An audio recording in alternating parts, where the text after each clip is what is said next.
भारतीय reserve bank ने पिछले हफ्ते कहा कि साल भर के दौरान केंद्रीय बैंक की तरफ से 250 बेसिस पॉइंट की बढ़ोतरी रेपो रेट में की गई, लेकिन इस बढ़ोतरी के बावजूद बैंकों ने जमा पर ब्याज दरों में इतना बदलाव नहीं किया, इतनी बढ़ोतरी नहीं की। हालांकि इस दौरान टर्म डिपॉजिट की दरों में बदलाव जरूर हुआ है, बढ़ोतरी जरूर हुई है।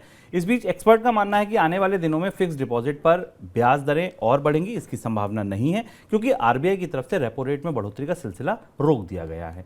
पिछले हफ्ते हुई पॉलिसी बैठक में रिजर्व बैंक ने रेपो रेट में कोई बदलाव नहीं किया था। पिछले साल मई से लेकर फरवरी तक रिजर्व बैंक ने रेपो रेट में 250 बेसिस पॉइंट की बढ़ोतरी की थी। सर, अब आरबीआई और रिजर्व बैंक के सामने दुविधा होगी क्या ये जमा को लेकर?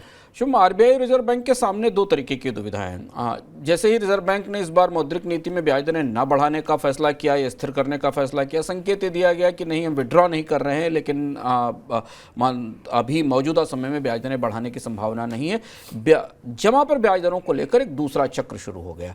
बाजार में इस बात की चर्चा शुरू हो गई, बैंकों ने भी इस बात की तैयारी शुरू कर दी कि अब यहाँ से अगर ब्याज दरें नहीं बढ़ती हैं तो इसका मतलब है कि डिपॉजिट पर ब्याज दरों में कमी होगी या डिपॉजिट में और ज़्यादा ब्याज दरें नहीं बढ़ेंगी। और यहीं से रिजर्व बैंक की सबसे बड़ी दुविधा शुरू होती है। दुविधा ये शुरू होती है कि भारत में डिपॉजिट्स की जितनी ग्रोथ रेट है बैंकों में, उससे ज़्यादा, उससे लगभग दोगुनी दर इस समय क्रेडिट की है। बैंक इस बात से लेकर पिछले 6 महीने से परेशान है कि उनके पास अधिक से अधिक जमा कैसे आ सके। हम लगातार मनी सेंट्रल में आपको इसकी खबरें देते रहते हैं कि बैंकों ने कैसे विशेष जमा स्कीमें निकाली हैं, कर्मचारियों को डिपॉजिट जुटाने के टारगेट दिए गए हैं, और ब्याज दरें बढ़ने के बाद भी बैंकों में उतना डिपॉजिट नहीं आ रहा है। इसकी कुछ पिछली पीछे वजह है, इनकम में कमी है, लोगों के पास आय उतनी नहीं है, इसलिए बैंकों में उतने डिपॉजिट्स नहीं बढ़ रहे हैं जितनी बैंकों को ज़रूरत है कर्ज की मांग को पूरा करने के लिए। पूंजी की चुनौती बैंकों के सामने बनी हुई है एनपीएस के कारण, तो बैंकों का डिपॉजिट्स ही मेन आधार है।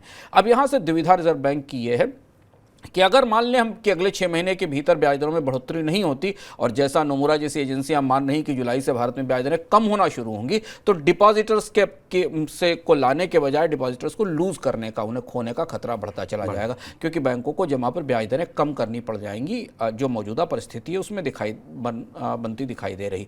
और ऐसी स्थिति में उनका पूरा जो क्रेडिट डिपॉजिट रेशियो है, उनके जो कैपिटल एडिक्वेसी के चैलेंजेस हैं, वो बढ़ते चले जाएंगे। और इसलिए रिजर्व बैंक ने ब्याज दरों में पॉज तो कर दिया, पर इसका बैंकों के स्तर पर क्या असर होगा यह भी समझना मुश्किल हो रहा है। और इसलिए रिजर्व बैंक अपनी तरफ से इस बात की कोशिश कर रहा है कि शायद ये पॉज थोड़ा लंबा बढ़ा दिया जाए, क्योंकि अचानक अगर तेजी से ब्याज दरें डिपॉजिट पर घटने लगी तो उसका नुकसान होगा बैंकों को। सर, तो ऐसे में आम लोग क्या करें, इस दुविधा का फायदा कैसे उठाएं?